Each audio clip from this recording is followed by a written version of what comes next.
안녕하세요, 여러분. 오늘은 2021학년도 수능특강 문학 실전학습 총정리 시간입니다. 자, 선생님이 해설지를 기준으로 설명을 해갈 거고, 특히 문제 중에서 주목해야 될 문제들을 얘기해 줄 테니 꼭 놓치지 마세요. 그럼 시작! 해제 들어가기 앞서 선생님이 강조할 거 3가지만 얘기하고 들어갈게요. 자, 선생님이 수특이든 수완이든 문학은 연계율이 되게 높다고 그랬어요. 그랬을 때 여러분들 문학을 어떻게 공부할까요?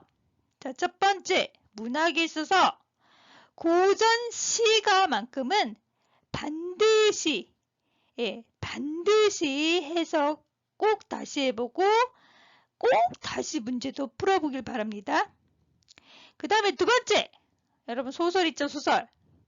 현대소설, 고전소설. 네, 그거는요, 여러분들 그 부분이 날 확률이 좀 적어요. 그렇기 때문에 뭘 봐야 될까? 그래, 전체 줄거리를 한 번은 꼭 읽고, 그랬을 때 여러분 문제가 나왔을 때, 이게 전체 줄거리 어느 부분이었지? 이렇게 좀 알아두시면 좋을 것 같아요. 그리고 세 번째, 여기 수많은 해제의 긴 글을 못 읽겠다 난 그러면 이것만큼은 정리해야 돼요. 뭐냐면 작품의 주제, 그리고 작품의 시 같은 경우에는 표현상의 특징, 소설 같은 경우에는 서술상의 특징만큼은 반드시 좀 정리해줬으면 좋겠습니다. 자, 늦었다고 생각했을 때가 제일 빠른 거예요. 그래서 문학만큼은 반드시 선생님 말한 요 3가지를 꼭 지키기 바랍니다. 자, 그럼 실전학습 1, 일연의 수로부인 한번 들어가 볼게요. 자, 수로부인 이거는요. 작품이 3개가 들어있었어.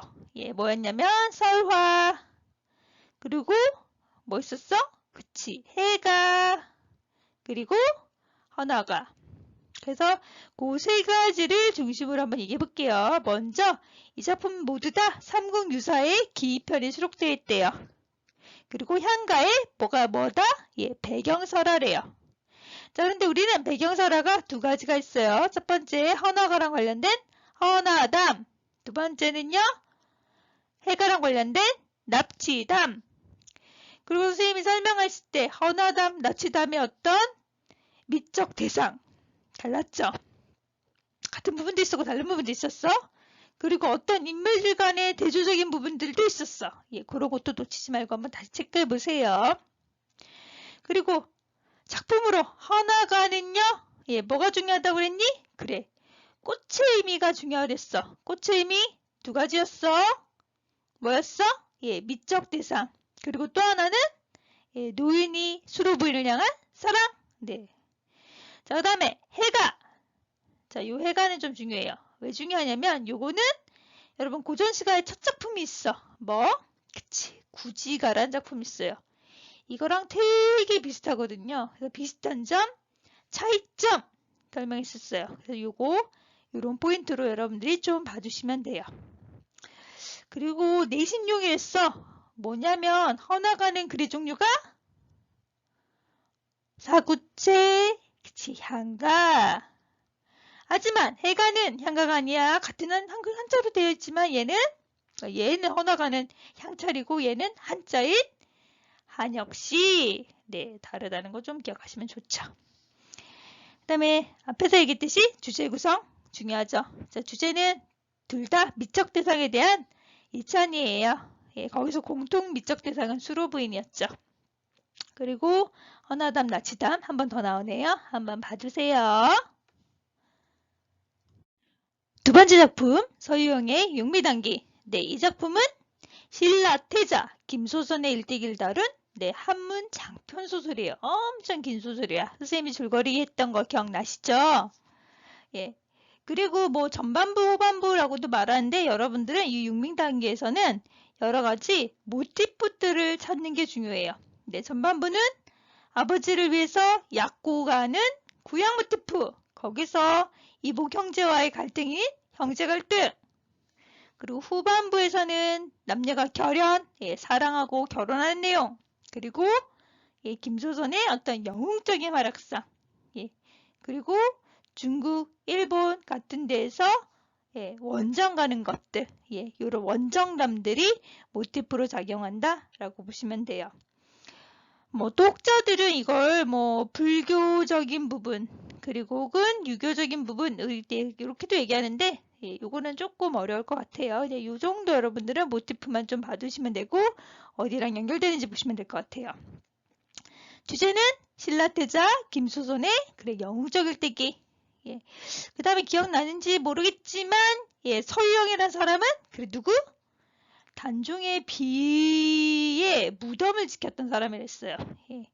그래서 그런 거랑 여기 태자 김소선이랑 무슨 관계 있다고 했죠. 되게 유사한 관계 있다고 했죠. 그런 것들도 연결해 보면 좋을 것 같아요. 세 번째는 세 개의 작품이 묶여있죠. 가의 어떤 설명 그리고 나의 시, 다의 시. 근데 이 가는 얘들아 그냥 비문학처럼 읽는 게 아니라 나와 다를 도와주는 보기처럼 읽으셔야 된다고 했죠. 네, 여기 그리고요 문단이 두 문단이었어요. 네, 근데 우리한테 제일 중요했던 문단은 몇 문단? 그래, 2문단. 왜냐면 1문단은 어떤 역사적인 거고 2문단은 전우시와 특히 우리가 배우는 나비와 철조망, 구상의 초토의 시에 대해서 보기같이 맥락을 알게 해준 부분이 있기 때문에 그 부분 선생님 읽었던 거 기억하시면 좋아요. 그리고 요 전우시 설명했을 때 같이 전쟁시랑 비교했던 부분도 있죠. 그것도 좀 기억해 보세요. 박봉우의 나비와 철조망. 가에서 설명한 거는요. 이 글의 주제 부분이 있었고요. 이 글의 표특 부분이 있었어요. 네, 그렇게 위주로 여기 문제도 되어 있고 설명도 되어 있어요. 자, 그러면 주제 부분은 뭐였어? 현실 분단 극복에 대해서 지향을 하지만 어떻다? 어렵다. 이런 부분 주제였고 표특 부분은 직접 그렇다고 분단, 전쟁 이런 말을 안 드러내지만 돌려서 말하는 우의적 표현. 그리고 철조망, 생채기, 꽃밭, 피 등의 상징적 시어. 기억나시죠? 선생님이 얘기했던 거. 철조망은 뭘 얘기했니? 분단. 생채기는 분단의 아픔.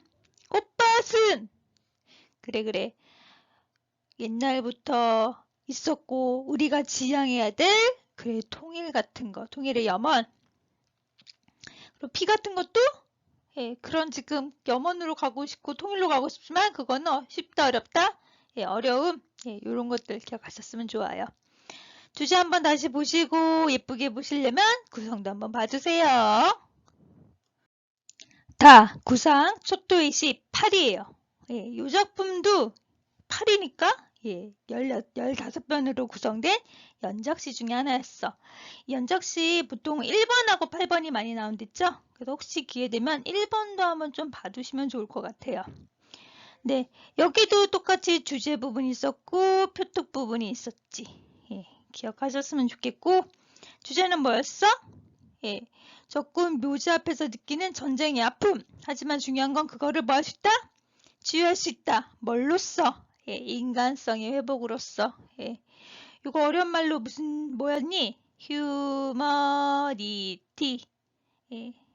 휴머니티라고 썼냐? 휴머니티. 네, 이렇게 보시면 되죠. 그리고 구성도 한번 봐주시고 선생님이 설명했던 거 표특도 하나하나 잘 챙겨보세요. 표특 기억나는 거 있지? 네, 꼭 기억하셔야 돼요. 이제 현대소설로 왔습니다. 한승원, 누구의 아버지라고 했죠? 네, 한강의 아버지라고 했죠? 소설가 한강 아시죠? 네, 한승원의 누이와 늑대는요. 먼저 선생님 문제랑 연결할게요. 15번 문제가 되게 중요했어요. 왜 그랬을까? 15번에 생태주의 소설에 대해서 얘기를 했고요. 그리고 또 하나 이 한승원의 누이와 늑대의 어떤 서술상의 특징이 쓰여져 있어. 어떤 특징이? 서술자가 어린아이 이런 것들. 그랬을 때 좋은 점, 나쁜 점. 좋은 점은 뭐야? 더 슬퍼 보여. 비극성이 증대돼. 하지만 안 좋은 점은 얘가 제대로 봐, 제대로 못 봐. 제대로 파악 못하죠. 그냥 가족 간의 문제로 봐요. 이게 환경 문제로 보지 않아요. 네. 그리고 다시 한번 얘기하면 생태문학이라는 게 뭐냐면 예, 생태, 환경이에요. 환경의 심각성을 얘기하는 건데 그게 무엇 때문에 일어난다? 네, 근대 문명 때문에 일어난다. 예, 이런 것들. 그 다음에 선생님 또 하나 얘기하면 선생님이 전체적으로 얘기할 때 황색이 있어요. 근데 이 황새가 어찌 보면 우리 인간이랑 똑같게 비실비실 아프다가 죽죠. 예, 그런 부분 좀 기억하시면 좋을 것 같아요. 자, 실전학습 2로 왔습니다. 자, 김상용의 훈계자son가 글의 종류가 연시조. 네, 여러분들 제가 선생님 고전 시간 되게 중요하다고 했죠. 고전 시간은요 다 중요하지만 그 중에서 더 중요한 거 하나 찾으라면 가사랑 그래 연시조야. 그래서 이 작품도 그렇고 앞에서도 그렇고 가사 연시조가 있으면 다 챙겨야 된다. 네, 문제로는요 1번, 2번이 중요해요. 왜냐하면 1번, 2번이 쭉 읽어가는데 어찌 보면 예, 보기같이 여러분한테 도움을 되는 것들이거든요. 네, 그런 것들 좀 보시면 될 것 같고요. 제목이 훈계가야 당연히 자손에게 뭐 하는 거야? 훈계하는 거기 때문에 교훈적 특성. 그리고 이게 조선시대거든. 무슨 가치관? 유교적 가치관. 그래서 무슨 얘기 하는지 쭉 보시면 될 것 같아요. 그래서 주제 보시고 무슨 얘기하는지 보셔요. 그리고 하나 더 주제랑 함께 선생님이 각 장에서 표현상의 특징 얘기한 거 있어. 무슨 명령형의 어투 혹은 대꾸법 혹은 가정법 뭐 이런 것도 있었어. 그게 어디 있었는지 좀 찾아보세요. 선생님이 실전학습 이외에는 되게 중요하다고 그랬어. 왜? 되게 중요한 작품도 많고 작가도 많았어요. 특히 이 예덕 선생자는 작가가 되게 중요하죠. 박지원.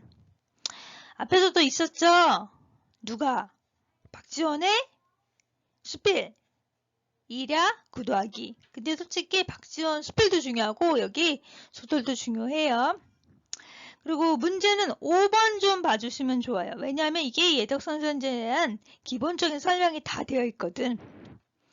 자, 주제 먼저 보고 할게요. 이거는 엄행수라는 사람을 통해서 참다운 인간상을 제시하는 작품. 그리고 선결자가 수많은 사대부랑 안 사귀고 엄행수랑 사겨. 그렇기 때문에 진정한 친구 사귐의 의미를 제시하는 소설. 기억나시죠? 그리고요. 이게 소설인데 소설 같지 않고 좀 재미가 없어. 모든 게 그런 이유가 뭐냐면 무슨 형식? 대화 형식으로 있어서 마치 뭔가 우리한테 가르치려는 느낌이거든. 네. 그리고요. 여기 자목이라는 사람이 나오는데 그 사람은 막 선귤자한테 대들잖아. 그래서 양반을 대표하는 인물로서 양반의 허위의식, 위선, 네, 이런 것들이라는 거.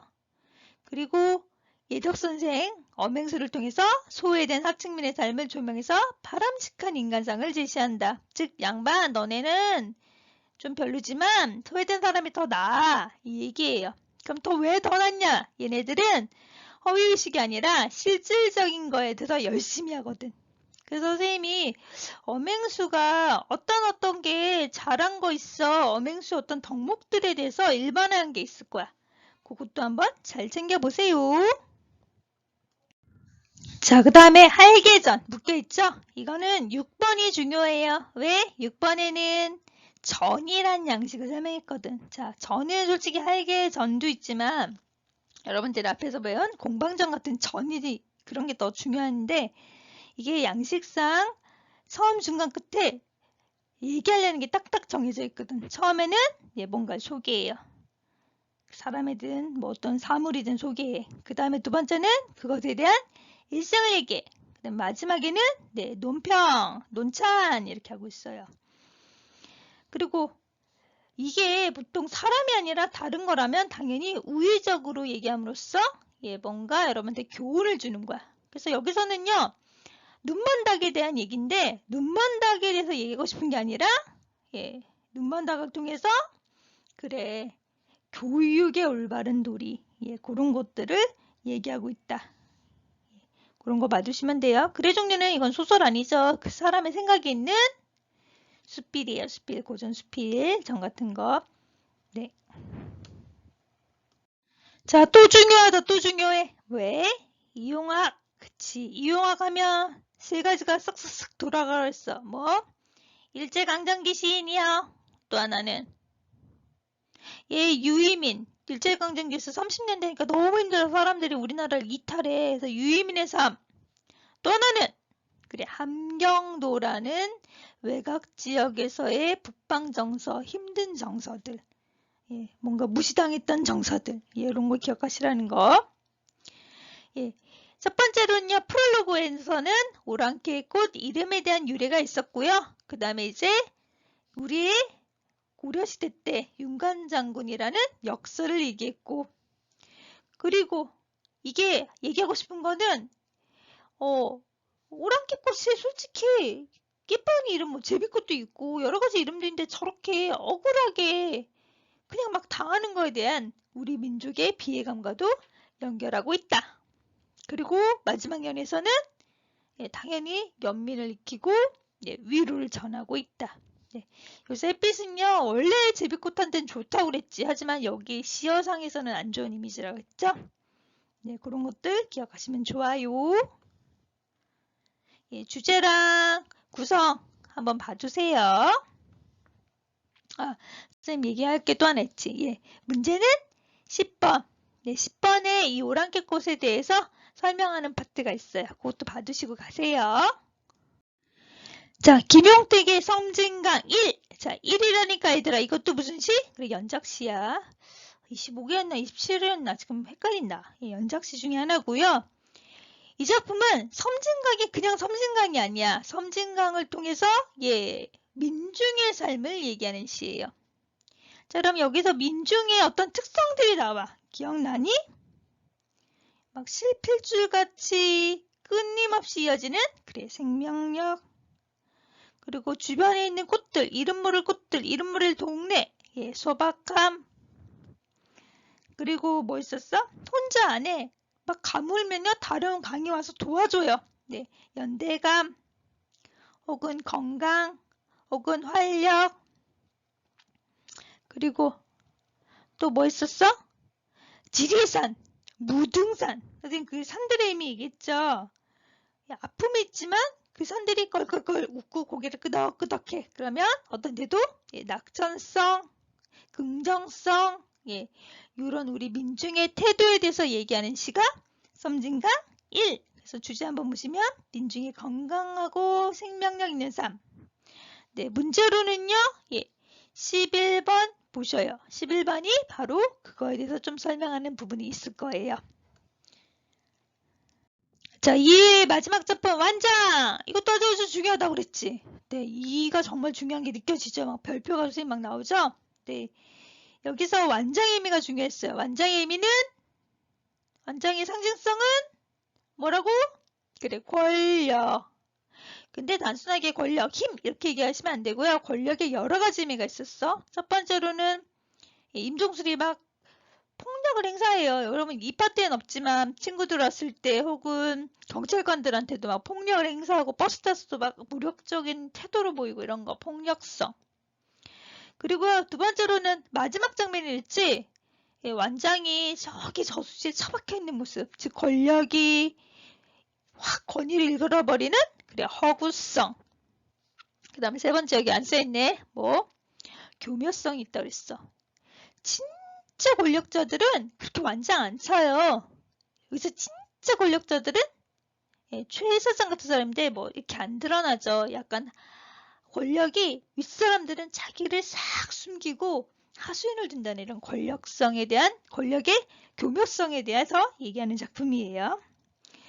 그리고 또 하나 얘기하고 싶은 거는 이 작품의 서술상의 특징 되게 중요해요. 서특. 문제로는 12번. 선생님 무슨 얘기했냐 이거. 전지적 작가 시점이지만 조금 다르게 임종술로 한정된다고 그랬죠. 그래서 제한된 전지 시점. 그리고 얘들아 맨날 선생님이 말하기 민망하긴 하지만 재밌어. 뭐야? 해학성. 그 해학적인 이유가 뭘까? 그치, 사투리, 비속어 이런 것도 있었던 거. 그 서특 문제 봐주시면 좋을 것 같아요. 자, 실전학습 3 넘어왔습니다. 첫 번째 작품 노처녀가.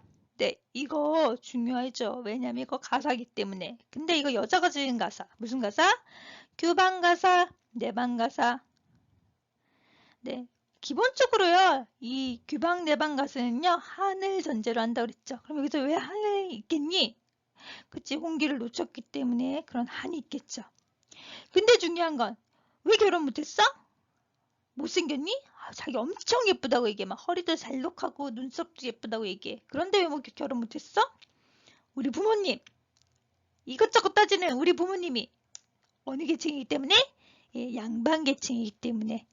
이 주제 두 가지 꼭 기억해 주세요. 네, 그리고요. 여기서는요. 화자가 여러 가지 대상을 대하는 태도가 달라. 자, 먼저 부모님부터 가볼까? 부모님 뭐 했어? 나 결혼 안 시켜준 거에 대해서. 그치, 원망했지. 그리고요, 여기 자연물이 있었어요. 그리고 또 뭐 있었니? 다른 이웃들이 있었어. 이것들하고는 화자는 얘는 좋아. 그럼 얘는 결혼해. 근데 화자는 못하지. 얘 대조적인 관계에 있었죠. 그리고 또 뭐가 기억나는 거 없니?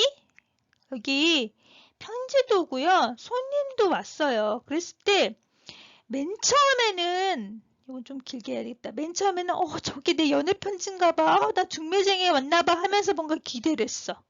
근데 알고 봤더니 연애 편지가 아니라 삼촌에 대해서 막 삼촌 돌아갔으면 부음에 대한 얘기였고 손님이 아니라 빚쟁이였지. 예, 뭔가 절망으로 가는 부분. 네, 그런 감정들도 봐주시면 좋아요. 그리고 기니까 긴 거에 따라서 표특들이 다양하게 나왔어. 그 부분도 잘 챙겨보세요. 자, 노처녀가랑 같이 엮여있는 작품인 상녀. 네, 이거는 야담집. 얘들아, 야담은 그냥 이야기야. 이야기에 실린, 옛날 이야기에 실린 작품이고, 여기는 되게 어린 여자애가 청산과부가 됐는데, 막 그게 힘들어하니까 지혜로운 아버지께서 몰래 재혼시켰다는 거지. 근데 왜 몰래 재혼시켜? 네, 양반 간에 어떤 재혼 금지가 있었거든. 그리고 정말 어린 때도 이렇게 만약에 과부가 되면요, 계속 과부로 살거나 좀 조선후기 가면 좀 심해져서 연료가 되기 위해서 막 자결도 해야 됐거든. 인간 정욕에 대해서 억압적인 부분이 있었어. 근데 그거에 대해서 이 작품은 고발하고 뭐 하는 작품? 예, 비판하는 작품이었다. 예, 그냥 이 정도만 가볍게 봐도 될 것 같아요. 그리고 뒷얘기는 선생님이 얘기했죠? 기억 좀 하세요. 자, 그 다음에 금방울전. 예, 수능에 나왔어요. 하지만 선생님이 이거 옛날 얘기 엄청 길게 했던 거 기억나니? 그래서 엄청 길기 때문에 다시 나올 수도 있어. 그 여러분이 시험에 안 나온 부분이. 그럼 금방울전에서 뭐가 나올 만하냐면 여기도 여러 가지 모티프들이 있었어. 기억나니?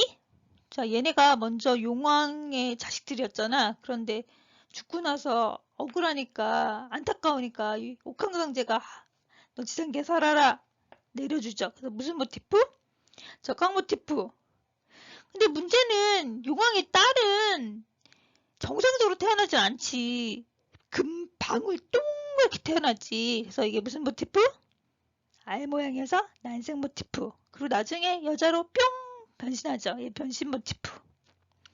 근데 이거보다 진짜 더 중요했던 거는 여러분들 고전 소설 앞부분에 맨 처음에 있었던 게 뭐야? 지하국, 대적, 퇴치.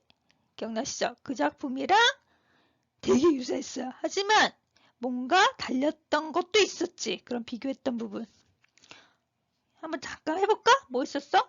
남주가 여기는 능력이 있어 없어? 여기는 솔직히 금방울에서는 금방울 빼면요. 얘는 평범한 편이야. 하지만 그 지하국 대적 퇴치에서는요. 이 금방울이다 얘들아. 지하국 퇴치에서는 얘 막 수박으로 변하잖아. 뭔가 특출했어. 그리고 지하국으로 내려갔던 이유가 있어. 예, 여기서는 뭐였어? 그냥 금방울 찾으러. 근데 지하국 대적 퇴치에서는 그치 공주가 알아? 그리고 중간에 시련이 있었지. 있어? 아유 큰일 나. 금방울에서는 그냥 구해서 나와요. 근데 지하국 대적 퇴치에서는 하인들이 밧줄을 싹둑 잘라버리죠. 그런 것들 기억나시면 좋을 것 같고 또 하나는 이거 모티프라 하긴 좀 그렇지만 예, 영웅의 일대기가 있어. 근데 문제는 이 영웅이 해룡이보다는 금방울이지. 그래서 무슨 영웅? 예, 여성 영웅이다. 이런 것들 좀 기억하는데, 문제는 야 진짜 여자의 모습으로 싸우는 게 아니라 방울의 모습으로 싸우지. 그리고 지가 앞에 나서지도 않고 도와주는 거잖아. 예, 조력자의 모습. 예, 이런 것들도 좀 기억하시면 좋을 것 같아요. 주제는 뭐 이런 것들이 있다라고 보시면 되고, 이것도 그냥 읽어보세요. 자, 저번 시간에 한 거지. 저번 시간에 이게 영상이 이 부분이 잘 안 났대. 그래서 다시 한번 보여주는 거야. 자, 오장안의 성탄제. 자, 이 작품은 그래, 시대적 배경이 좀 중요하댔어. 얘도 1930년대야. 특히 일제 말살정책, 군국주의가 극단으로 씌었을 때, 예, 그때 우리 민족의 모습이 반영되었다. 그럼 어떻게 반영됐어? 예, 되게 일본의 폭력적인 모습과 거기서 희생당하는 우리의 연약한, 그렇지만 순결한 어떤 생명에 대한 모습이었지. 그래서 선생님이 폭력적인 거 막 세모갖고 생명에 가는 거 동그라미와 같지. 뭐 폭력적인 건 지금 딱 떠올린 건 몰입꾼, 뭐 사냥개, 그리고 얘들아 횃불 있었지, 횃불. 그리고 순결인 건 당연히 사슴들이 있었죠. 기억나시죠? 예. 그리고요, 여기 다시 한번 얘기하네요. 네. 어두운 숲, 네, 몰입꾼, 횃불 등은 예, 폭력성, 비정성이다. 그리고 이와 대비로 사슴, 따뜻한 빗방울, 이슬, 샘, 약초는 생명과 관련이 있다. 네. 그 다음에 이거 표특. 어둠과 밝음의 이미지, 그리고 빨간 거 흰색의 색채 대비, 차갑고 따뜻한 거 냉온 대비, 그리고 모든 끝이 명사로 끝났고 여운을 줬고, 예, 명령형 표현, 뭐 죽은 자로 하여금 죽은 이를 묻게 하라 이런 표현이 있었죠. 네, 그런 것들 기억하시면 좋을 것 같고, 주제 다시 한번 봐주세요.